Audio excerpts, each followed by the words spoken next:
Thank you for joining us today as we present the Denim think tank, Redefining Value.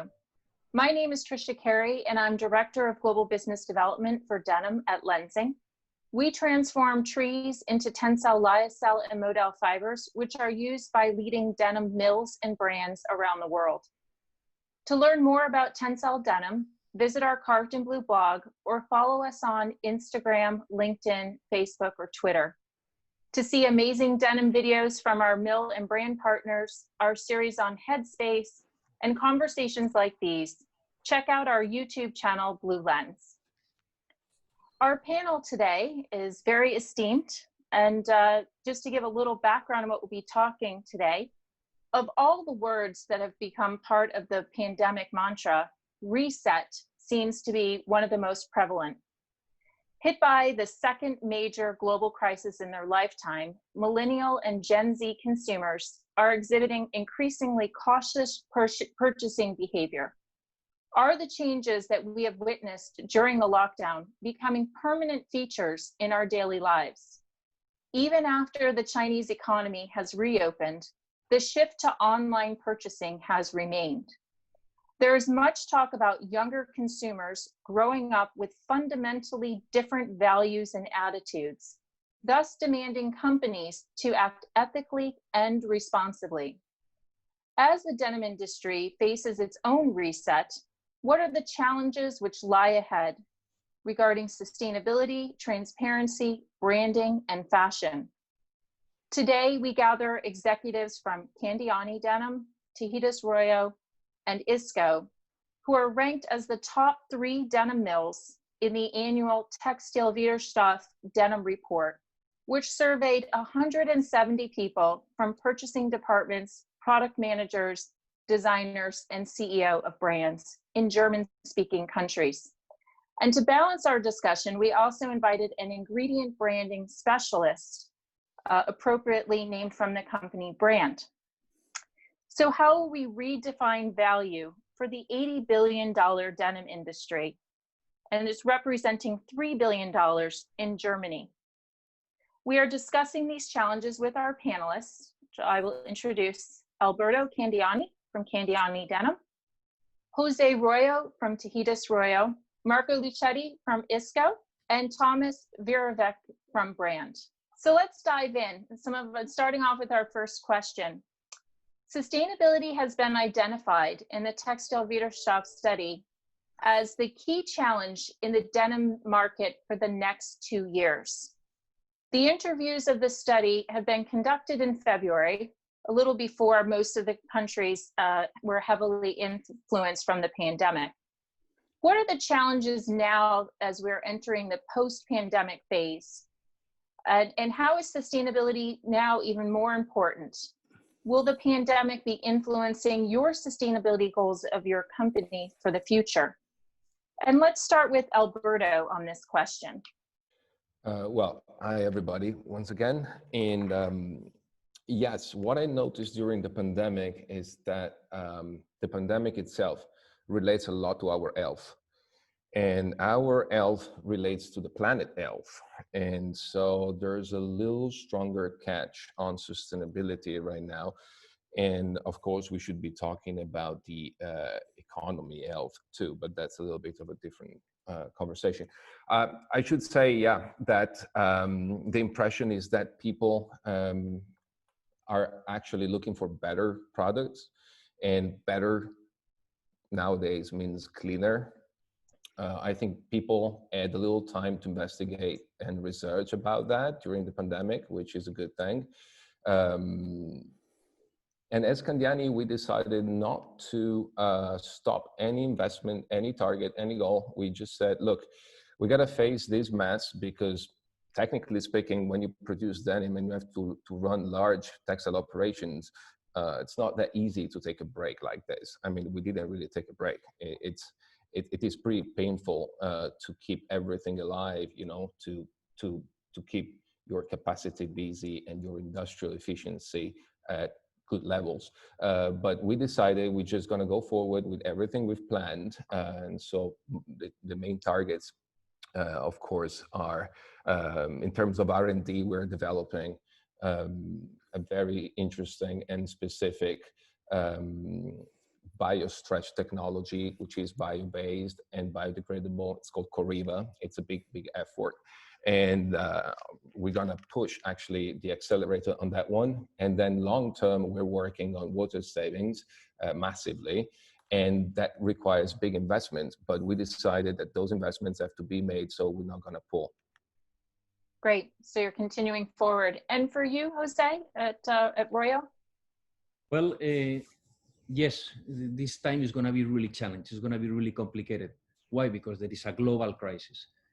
The thing is that we believe that this global crisis is because nature is hitting us back. We did something wrong, and we are getting now what we did. So we deserve a little of what is happening. Of course, we can never say that we are happy with anything like this, but the truth is that we need to change. And we believe as a company and as people in the company, we believe that we need to change. And the change is sustainability. Sustainability in the way that the industry can do is helping others, not by giving money, but by using less resources. If we can use less water, if we can use less chemicals, if we can use less energy, etc., etc. That's something that the planet is gonna say thank you to us. It's gonna be grateful to us, and we believe that is the only way. As Alberto, we did not stop any of the investments. For the contrary, the 2 months that we have been stopped, we have been increasingly spending money into the dry indigo, dry black. So we believe it's the only way, and there is a reason for us to be in this world, and it's to try to improve the industry, because otherwise we just go to Far East, we have cheap, we put something cheap and we make money. But the idea is that we Europeans, we have the duty to change the world, and we are able to do it via sustainability. Yes, this is definitely the time for change and to really put all these initiatives for progress for both the environment and the social side. For you, Marco, at ISKO? I mean, sustainability is part of our DNA since the foundation of the company, I would say. Trying to enlarge a little bit the meaning of the question, I think that sustainability will be becoming more and more a way of doing business for all our companies, rather than just a marketing claim or a marketing leverage. Also because if we want to build value, we have to think about building long-term value. As ISKO, we didn't stop the production. We keep investing in innovation. And also, we always like saying that sustainability is a bit of an old word, because we do prefer at ISKO speaking about responsible innovation. Responsible innovation means that we are aware of working in the second most polluting industry on the planet, but thanks to technology, thanks to innovation, we are able to deliver an innovative product to the marketplace. Then again, just trying to shift a little bit the paradigm, think about the fact that by 2030, we will be around 9 billion people on planet Earth. So we have to decide if to grow cotton or if to feed people. This means that sustainability is mandatory for not just for ISKO, but for the whole industry. Great. Yes, it is about responsible innovation and lowering those impacts. Tomas, from your point of view, where do you see sustainability fitting in? Well, I think this crisis, ruthlessly pointed out the vulnerability of the global economy and also of the global supply chains. All of a sudden people, and when we talk about brands, we talk about people, right? They were threatened by one of the simplest forms of life, a virus. We build all our lives, we have our equity, our values, our houses and cars and everything we own, and our plans for our family and our kids and the future. And here comes a virus and disrupting the world completely. Also, we have to see that, as we had some vertical crisis in the past decade, like the financial crisis, we had the oil crisis. This, as Jose said, this is a horizontal crisis. It really touched everybody, from Milano, Bergamo to Lesotho, South Africa, or the last island somewhere in the Caribbean. So it will change consumer behavior, and it's the first time people make this experience, and the reactions on certain things will be drastically different. I'll give you just two examples where we can see that. One, in the US, you know, if you look at what happened after George Floyd's death, you know, the reactions in the US are much stronger than they have been before on any of such cases. Here in our country, in Slovenia, we have rallies now around 5G networks, you know, where people did demonstrate a little bit against 5G. Now, you know, people are becoming just stronger, emotional involved in those things. And so in terms of sustainability and the need for more sustainability, well, we predict it's going to be the end of greenwashing. You know, so Corona means the end of greenwashing, means the end of claims which you cannot fulfill. And everybody who's in the sustainability business in the future needs to absolutely prove every day with all their activities that they are sustainable, and the rest will disappear. Great, yes, an end to some of this greenwashing, and I think it's a time that we all really need to get serious. And one of the areas that I think as the apparel industry, we have a responsibility towards is the amount of waste. And with 50 million tons of waste globally discarded for apparel and footwear per year, I mean, we have to do something about this. Do you think the consumer understands the magnitude of this issue? Because now the consumer has to make an even stronger choice between their conscience and their wallet. So given the economic situation, many people are losing their jobs. Most of them would probably choose their wallet. So this statement came up as a part of the report. What are your thoughts about that? We'll ask you first, Marco. I mean, it depends, I think, consumer to consumer, because if we look at Northern Europe, for instance, where more educated consumers are there, I would say, in terms of understanding sustainability, I would say that it won't be changing so much. For sure, given the pandemic crisis, consumers will be having less and less money to spend. But I would like also to look at it with a different angle, meaning they may buy less, but they may buy better, which means that being conscious of the fact that we are producing a lot of waste as not just denim, but as apparel industry, they may buy product which they trust as well as product which they value. So that maybe sustainability could be turned into an opportunity for companies executing sustainability with the right approach. And I fully agree with Tomas, who was saying that you can only deliver what you can prove. So definitely, I think that it will be a huge shift, a huge change, but companies doing things in a proper way will be the ones able to convince consumers. Thanks, Marco. Jose? Well, Marco said my words.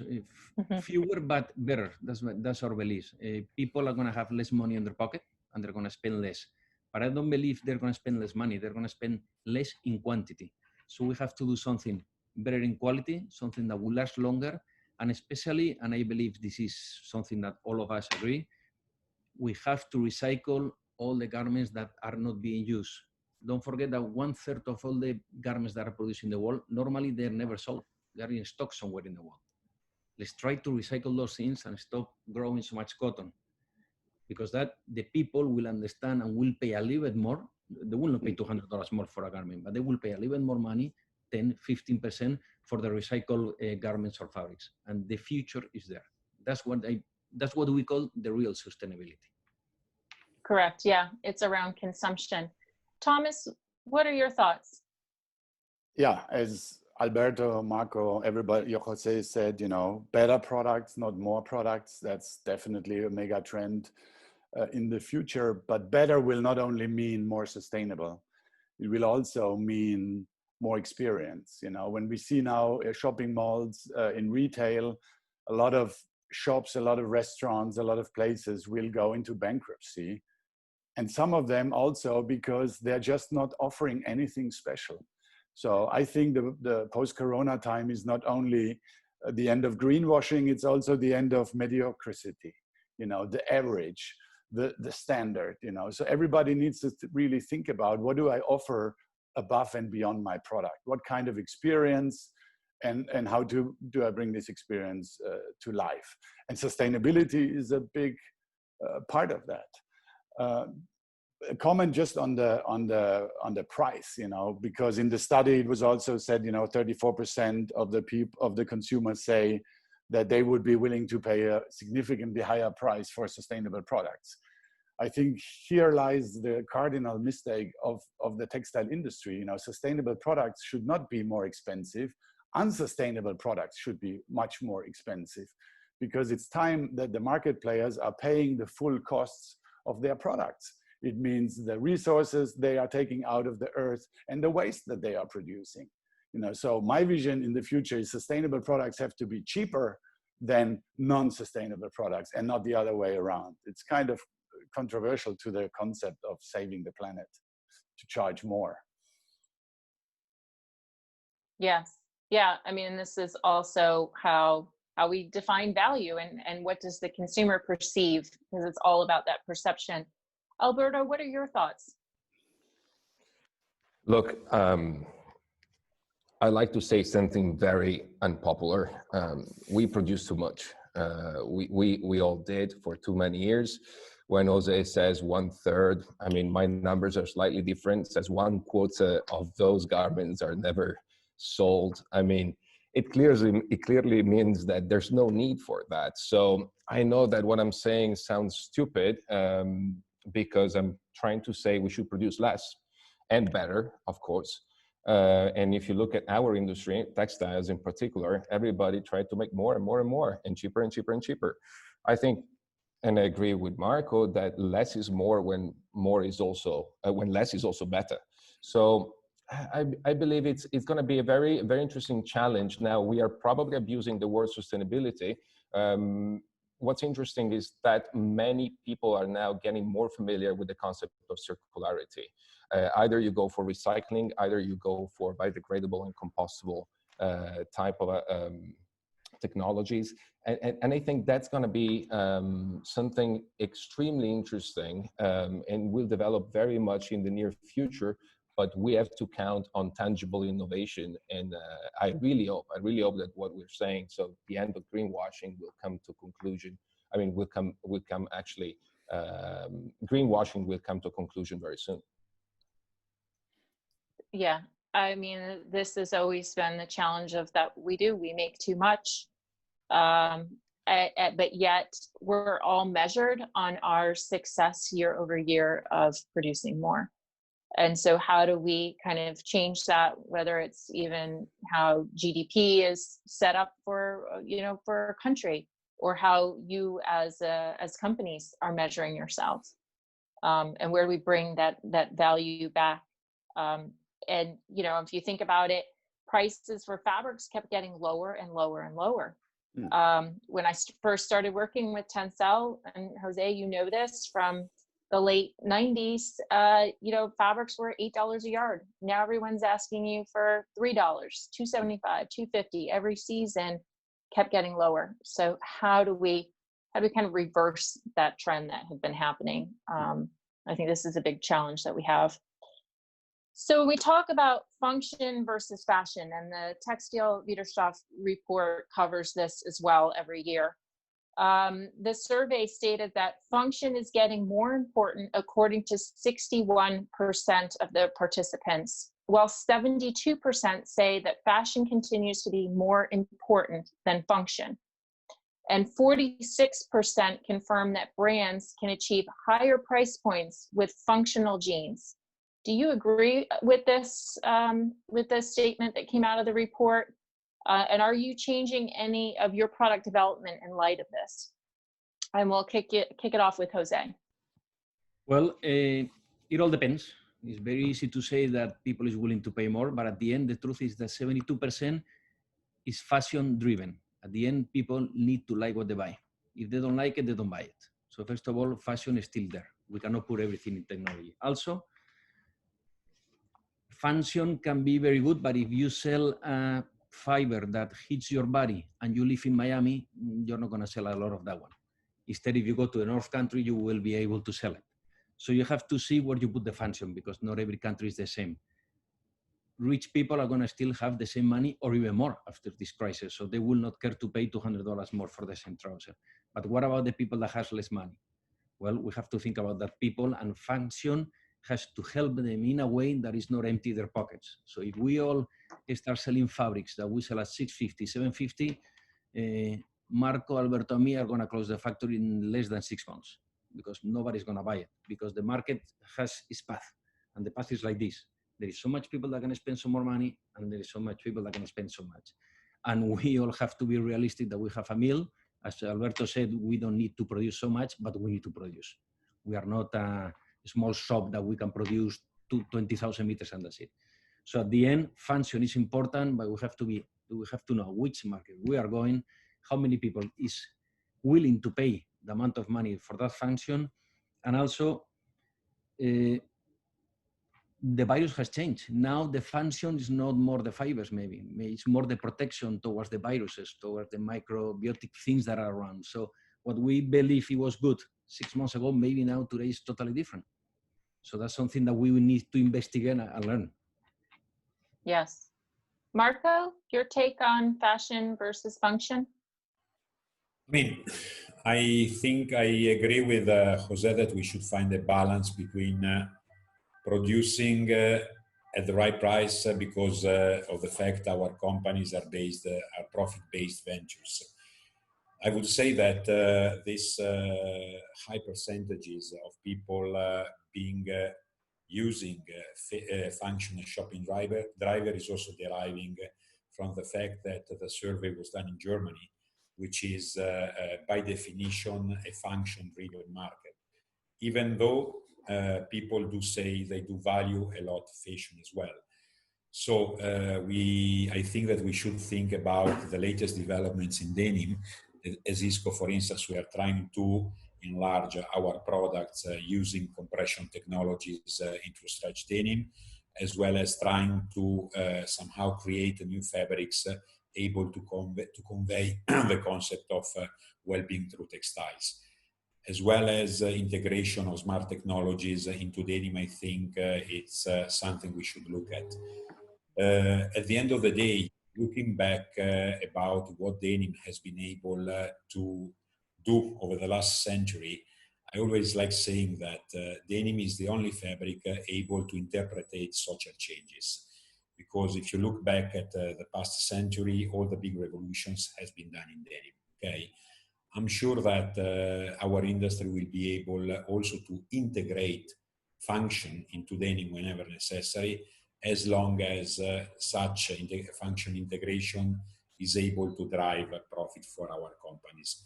Otherwise, always innovating without having the right payback, it is not the right. You know, also we are working in the value chain. You as TENCEL, as well as ourselves as mills, we are too much squeezed by markups of brands. Okay, I would say that if it's true that a responsible product as well as an innovative product is the result of a value chain effort, somehow also a redistribution of the profit allocation is necessary. Yes, for sure. And Thomas, your thoughts? Come back to your $8 to $5 thing you were mentioning before. You know, every supply chain has a certain total value in it, you know, but that total value is not equally distributed, as Marco pointed out. You know, first comes the government, takes 25% VAT or 20% away, you know, then comes the retailer and takes 100% or more. Obviously, the brands are, you know, forward integrating into own retail to get that margin themselves, and then remains the supply chain, you know. And here is the task both for the branded fibers or the fiber makers as well as for the mills. You know, how can they convey their value? You know, and as more they are able to convey their value, at the end to the end user, because the end user or the consumer is the only one who brings money into the system, right? Everybody lives from the money the consumer brings into the chain. You know, so if you want to have more for your fiber or more for your meter of denim, you know, you need to be able to bring more value across, you know, and then if that is appreciated, you will get, then you can get more money, you know. But at the moment, you know, the main value is with the retail, because he gives the access to the consumer, and for that claims, as Marco said, you know, the largest and maybe the too large share of the total value of that product. Coming to the functionality, I mean, I looked at the study because I have it, and in German I looked at it. I wouldn't overestimate, you know, these functionality claims. Marco said, yeah, it's made in Germany, but also if you look at what kind of functionalities are listed, top listed, you know, number one is color fastness, you know, 78%. Number two is figure shaping, you know, with a 74%. So if I take those two top functionality features, they're at the end, they are fashion features, you know. So my jeans remain longer black or longer or more white, you know, and they fit me very well. So yes, they are functional, but not really, you know. It's more like supportive of the fashion aspect, you know. And then you have durability with 53%. All the other technologies are really scoring low, so below 20%, you know. And as I'm coming also a lot from performance materials, you know, I don't see that big of a trend, you know, that functionality is really getting stronger and very strong in denim. I'm with José and Alberto, you know. At the end of the day, when I go shopping with my wife, you know, she wants to look good in her new denims, period, you know. And I can talk a lot about additional functionalities which are in the garment. Great, thanks, Thomas. Alberto, what do you have to add? I believe there's a very interesting connection between denim and workwear, which has always been there. So to speak more globally and not referring to the German survey, I believe workwear can be a trend also because of functionality, probably more men's than women's in terms of trend. What's actually interesting is that if you look at that premium price that we've been talking about, I mean, premium product come from the premium price that people were willing to spend for a better product, right? So right now I have the impression that in markets like Germany, functionality has a more defined meaning than sustainability, for instance. So the new premium they are actually looking at is like a function, added value, while sustainability, it's not so easy to detect the end consumer because of the greenwashing, because of how complicated this is, because it's not really appealing, because the ingredient branding sometimes is a little too much, you know, it's a little complicated. But I believe that workwear is a trend. Myself, I'm very happy because I'm a workwear type of guy. If you look at the success of Karat or Stussy or those brands, that they actually combine workwear and fashion, not excluding denim. It's actually very, very interesting to me. Thanks. And to pick up on that a little bit, Alberto, the ingredient branding of the branding, let's talk a little bit more about that, because it was touched on in the survey too, that branded fibers. So 58% agree in the statement that we prefer denim mills that are using branded fibers such as TENCEL, lyocell, TENCEL Model, or Lycra. And so, you know, this is clearly where we're positioned coming from TENCEL. But what is the value to a mill when selecting well-known ingredient branded fibers? And, you know, you're all customers of lensing. So Marco, you have a unique history, not only in working for ISKO, but also working for a fiber company. What is your take on branded fibers? My take is definitely that if a mill is willing to convey an ingredient branding message, should be using itself great ingredients. So definitely I'm a fan of branded fibers, as well as you pointed out, my previous experience managing the Lycra brand. would say it's witnessing what I'm saying. What I would like to point out once again is that denim, it is not just made out of fibers. Denim it is made out of different elements. And what I would like to stress out is that in order to convey a sense or an idea of value, we should learn talking more and more and more about value chains.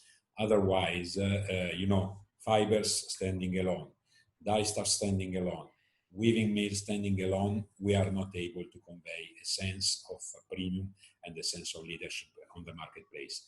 But definitely back, if we see that the trend, let's say, which is more and more going into man-made fibers, using man-made fibers made out of quality, I would say, or using ingredient branded fibers, it's the first step of a winning strategy.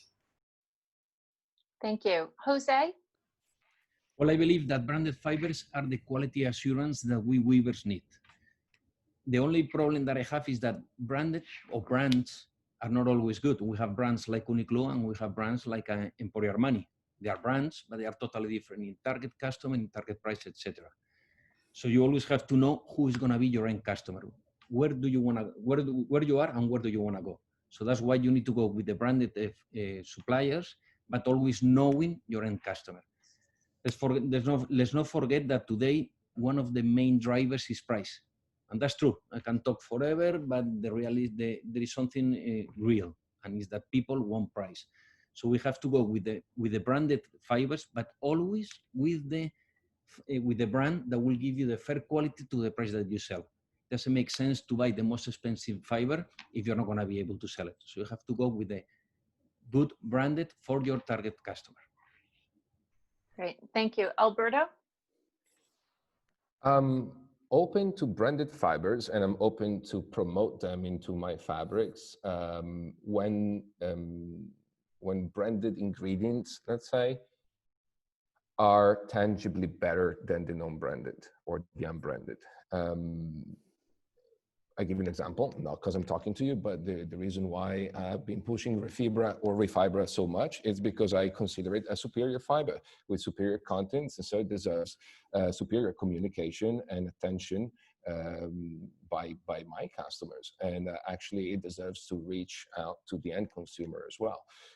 So yeah, I'm not against it, but I only adopt it and actually take advantage of those branded ingredients when they are truly superior elements. Great, thank you, Alberto, and you've done such a great job in communicating that and your belief behind Refibra. So switching a little bit now, talking about mills as a brand. So what you're doing in your own companies and how you've branded yourselves. 62% of the study participants agreed with the statement that the mill brand plays no role in the buying decision of the consumer. And for all of you, you've had some type of branding initiated over the past several years, not only at a B2B level that you're strong on your companies as brands, but you've been trying to extend this at a consumer level. Whether it's the Golden Rivet that you have, Alberto, or Jose, you've worked on programs with Country Road, and even now with your dry indigo in working with Wrangler. And you know, Marco, ISKO has been doing this for many years in branding as a company. How do you evaluate the success of some of these programs and initiatives that you've had over the past several years? And do you feel that they're bringing a value to your company? Alberto, what are your thoughts on this? Well, I believe that 62%, and again, we're looking at a German survey, exactly, yeah, tells you how much and how many people do care about it. Even myself, I've always been a little skeptical of our own co-branding and co-marketing strategy, because it gave me so many problems in the beginning just because of jealousy of my customers. That was stupid initially.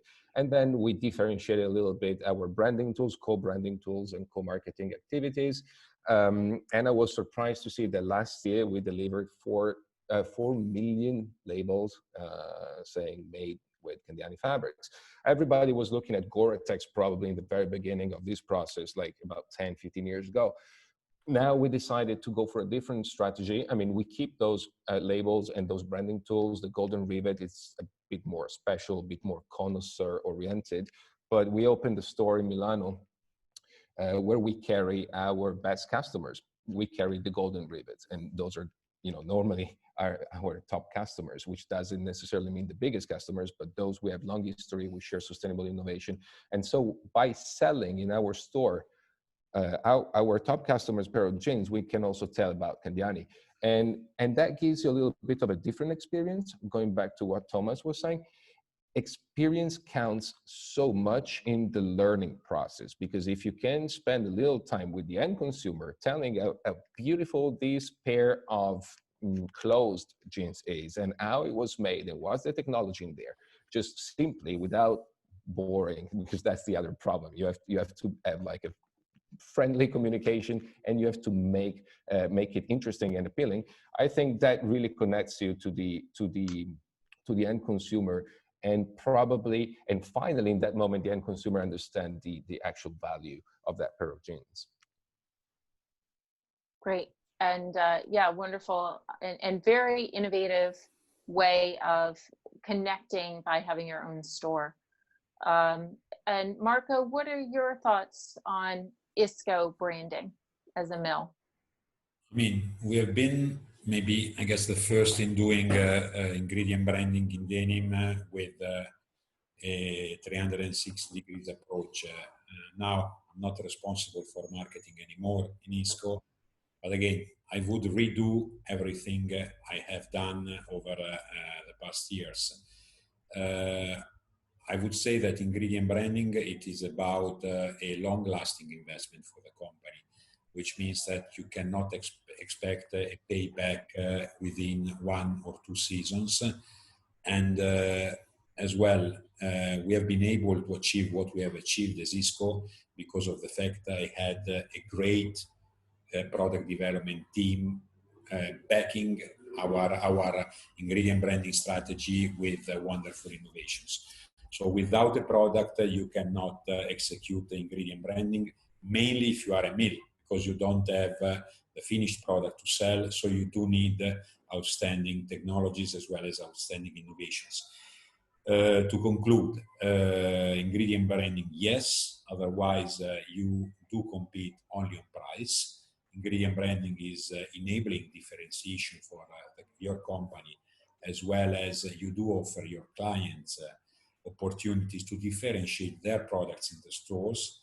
But again, ingredient branding is working only if it's connected with a long-term vision of the company. Otherwise, it's just a waste of money. Exactly, long-term for sure. Jose, for you? I totally agree with Alberto and Marco. The thing is that what we're trying to do in a small way is create a quality certificate. That means we are giving our name that maybe is not good or is not famous for the people on the street, but at least we're putting a name because we trust what we deliver.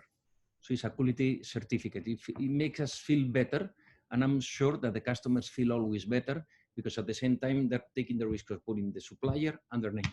Of course, we're always the little one because the one that makes the garment is the brand. But think about it. Will you put your name, Alberto or Marco, into a company that you know that their garments are going to break in 2 days? No, I will not put my name. Why not? Because I want to sell and I want to put my company name in something that will be trustful or will be good for the customer and of course for the brand. So it's both ways. As the both say, it's an investment for the future. It's a long term.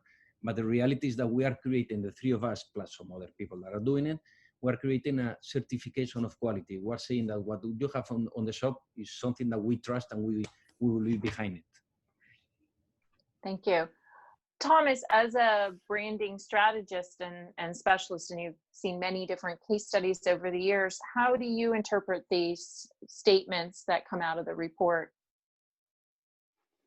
Well, I could spend this hour, talking about it. So I need to keep my 2 minutes on that one.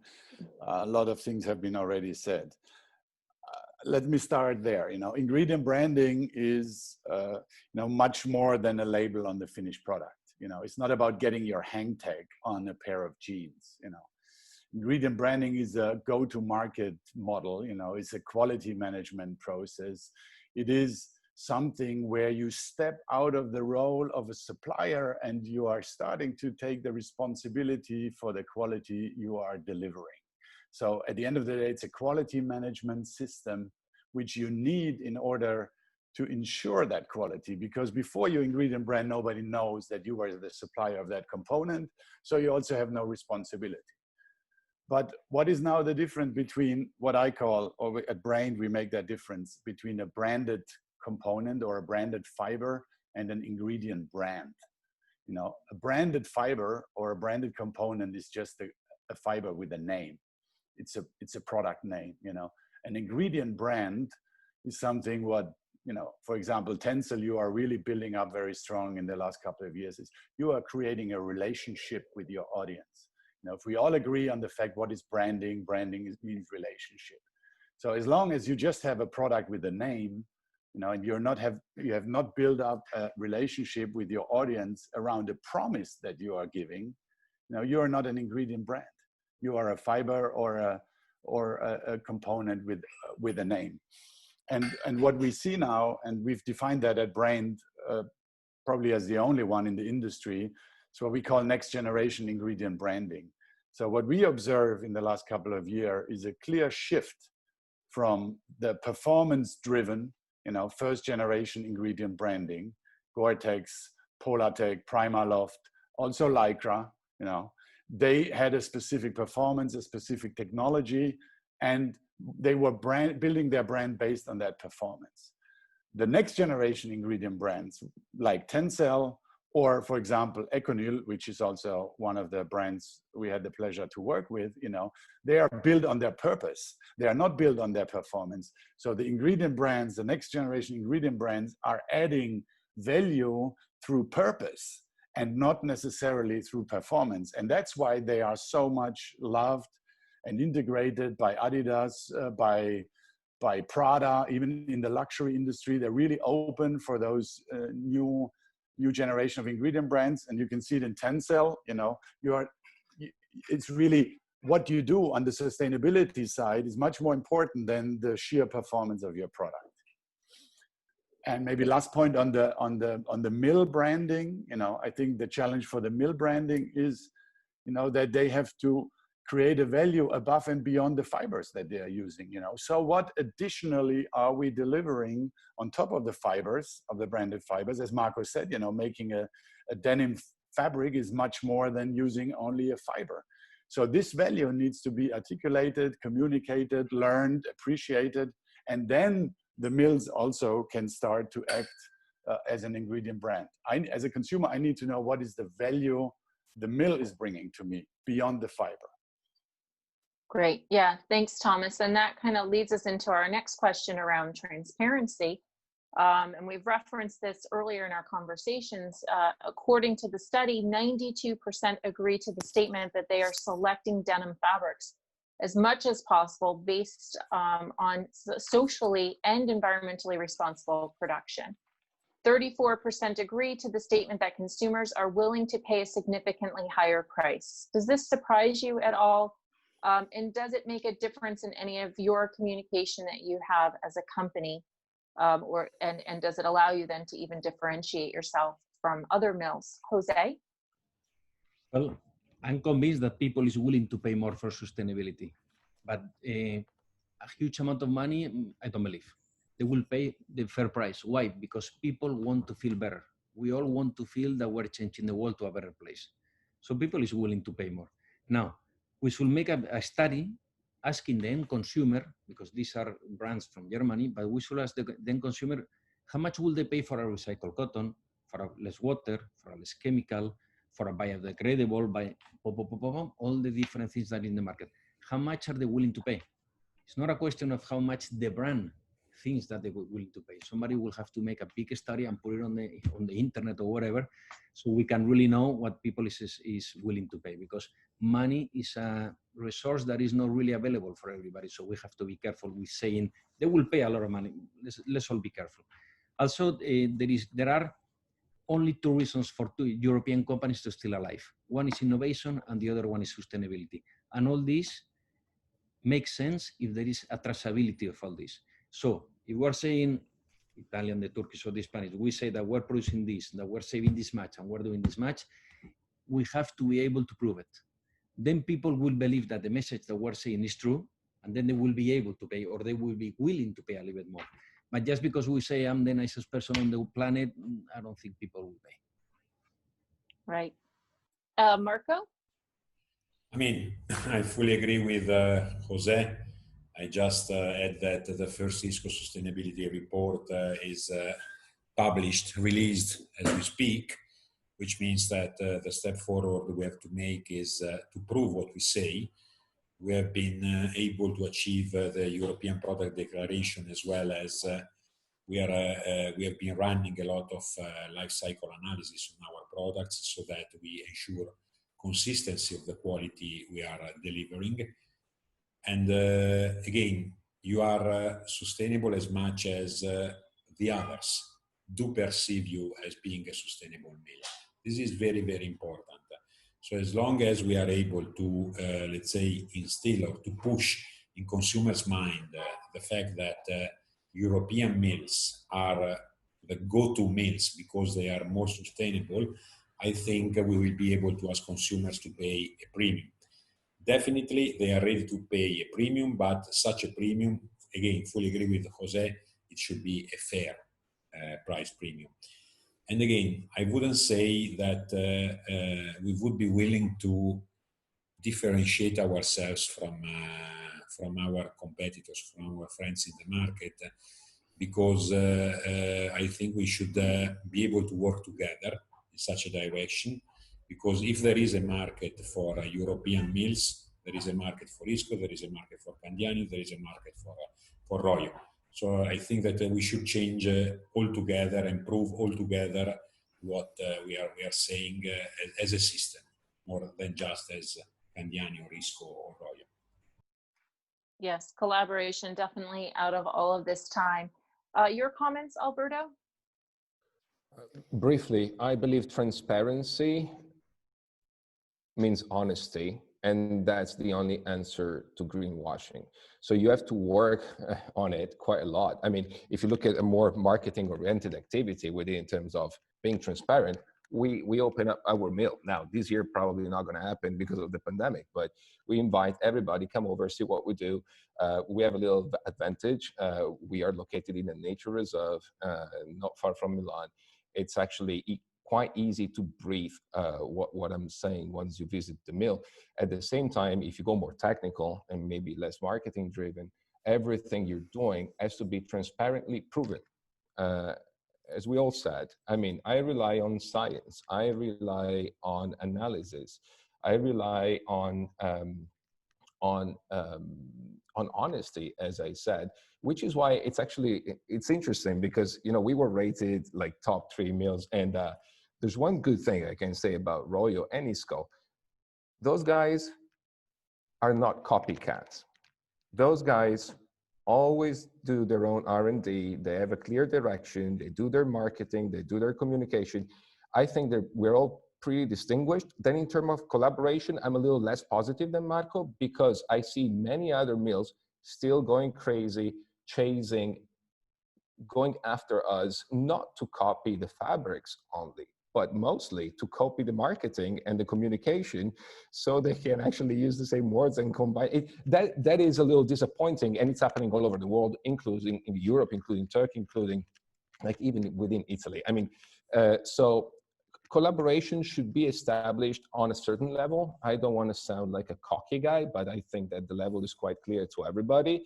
And then we can be inspiration, and then we can lead. I mean, if we're here is because somehow I mean, let me talk about Textilwirtschaft, and those guys doing the survey consider us leaders. Okay, so the leaders don't have necessarily to be a lobby. Actually, our competition level is quite tough, so there's no lobbying here. But again, in terms of leaders, I think we are in charge of making clarity, and then of course, if we can inspire and drive the change, I mean, that's what you have to do when you're a leader. Great. Yes, very true. And one final question on this around transparency, and that's relating to recycled denim. So 73% of the participants also agree to the statement that recycled denim is becoming an important topic. And so how do you see this? And everyone has some different recycling initiatives, whether it's through Refibra, Reprieve, recycled cotton, EcoNil. How do you as a denim mill claim your position within recycling? Alberto? Recycling really relates to efficiency, especially when you talk about industrial operations. I mean, the grandfather of sustainability was probably efficiency. You just don't want to create waste. If you do create waste, then you want to do something with it. If you want to downcycle it, it's the easiest way. You want to recycle it in a smart way or upcycle it, it's something which has to be done. Right now, I'm a little bit skeptical when it comes to PCR because of the carbon footprint, and all those models are just not there yet. And I believe that there's a long way to go. This is also the reason why I'm in love with Refibra, which I believe by far the most advanced fiber in that case, even though it includes a tiny bit of post-consumer recycle.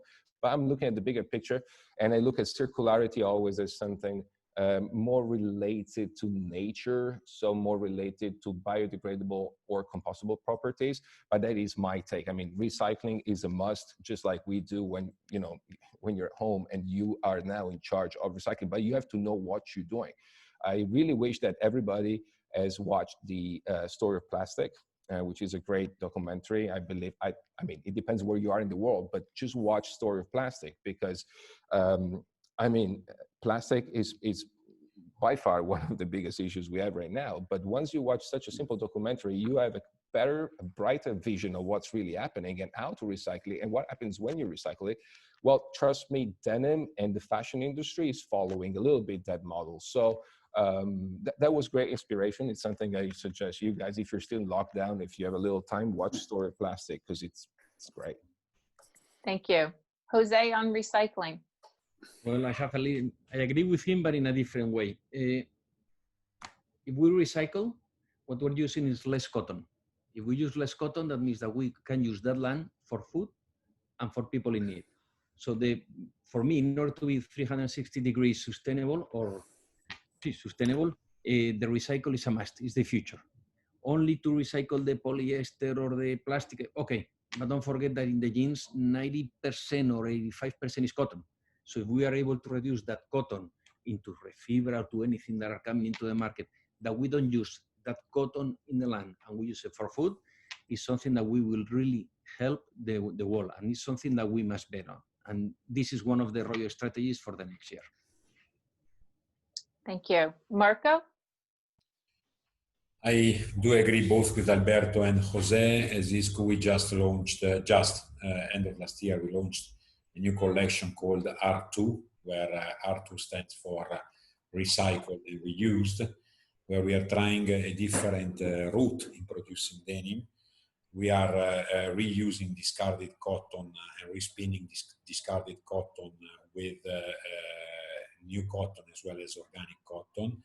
And we are using recycled polyester as well in denim. We think, because if it's true what I said before and what Jose was saying, that we have to decide if to feed people or if to grow cotton in 10 years, I think that the role of man-made fibers will be growing more and more in the future. So thanks to this collection, we have been introducing the usage of recycled polyester, not just in weft, but also in warp, in denim. Big challenge was to achieve a look where the denim was looking as a proper denim, and looking at customer reactions, we did it. So I would say we are quite happy about what we have been doing. It's just a start. Hopefully we will be able to do even better in the future. Thank you. And Thomas, if you could just give us a couple of brief comments then on transparency and what your thoughts are. Absolutely, I will. Two questions were discussed. So let me add to the sustainability discussion one important fact. Again, we saw that exploding now during the lockdown. Sustainability is not only environmental. right? It's also social, and it's also what you do in your community. And if you saw the reactions on Adidas' decision to not pay rent anymore from April, you know, to their German, or in Germany to the tennis. On the other side, they wanted billions of euro governmental support, you know, that created a disaster for Adidas. Also, the retailers, you know, canceling their orders in Asia, you know, leaving the suppliers in Bangladesh, in India, in Pakistan, dying, you know, because they just canceled their orders, and they have the power of the brands. You know, people will not forget that. People will not forget that. The post-COVID consumer will be more radical also in his opinions, in his decision makings, and in his beliefs into brands. So I think this sustainability topic is moving and shifting toward a transparency topic. You know, you really have to be transparent in every step you do, in everything you do, and you have to deliver. And this is what also Alberto, you know, said, this honesty, this transparency, this is becoming more important because the sheer sustainability aspect is a no-brainer. You know, that's 10 years. We discussed that already since 10 years. So it needs to move on. On the recycling fiber, yes and no. But you know, textile is the second largest waste source. We know that, and I often said, you know, recycling PET bottles into fibers, you know, solves the waste problem of the beverage industry, but not the waste problem of the textile industry. You know, so we need to get to fiber recycling. And that needs to include post-consumer waste, and the brands and the retailers have to take a responsibility in that, as they do with the cars, as they do with the consumer electronics. If you sell a t-shirt for 3 or 5 euro, you have to take it back, and you are responsible for the waste. And that is where we need to go to, you know. And the last point also on the H&Ms and Zaras of this world, you know, as long as they hide their sustainable collection on the 5th floor, so the consumers have to walk through 4 floors and buy non-sustainable products, and they're using it only for their marketing, we are far away from sustainability in textile. And that's why, if you look at Ellen MacArthur numbers, you know, we are still so low in recycling, so low in reuse, because the brands and the retailers have no responsibilities. Right. No, and it goes back to the whole consumption. Yes. And nothing ever really goes away. So we do have a question here from the audience, from the attendees, that consumers can't recognize a sustainable jean. And sometimes there's just too many labels, and it's confusing for the consumer to sort through this. I mean, we spend all of our time, it's a part of our jobs. And so why, how could all denim producers in Europe not produce like a green label? Or how do you think the consumer can better sort through this? Alberto, you seem to be interested in this question. Yes, because I simply agree. As I said earlier, it's not so easy to detect sustainability. It's not really easy to know about it, how to distinguish the good stuff from the greenwashing. It's very, very complicated. I don't mind the idea of having a European-made type of label, because don't forget that when you produce in Europe, you're producing in a specific environment which has much stricter regulations than anybody else in the world, really. So that would give you a better, maybe more direct type of message, and that would reach out to the end consumer quite straightforward. But yes, that's why I still believe that the experience and the storytelling is the new challenge, is the biggest challenge. Sustainable innovation has to become something cool and interesting to talk about. Can't be just a bunch of boring stuff that, I mean, only interests the B2B people. That's challenging. As Candiani, we're working with our type of communication and marketing, and I believe we're trying to make it cooler. Honestly speaking, that's it. Yeah. Jose. We try here in Spain to have one sticker for everybody, to have one tag for everybody, but it's just impossible because the brands do not agree in what to put. They want, each one want to say something different from the rest one. So if we are not able to do it in Spain, imagine in Europe, imagine in the world. But the real thing is that each brand wants to put their logos, they want to put their things, and they don't listen to nothing else. Look at the shoe industry. They have the green label. They have one label that you buy your shoe in Italy, in Spain, or in America, and they all say the same. In garments, it's just impossible, at least with the people that we have been talking and trying. Yeah.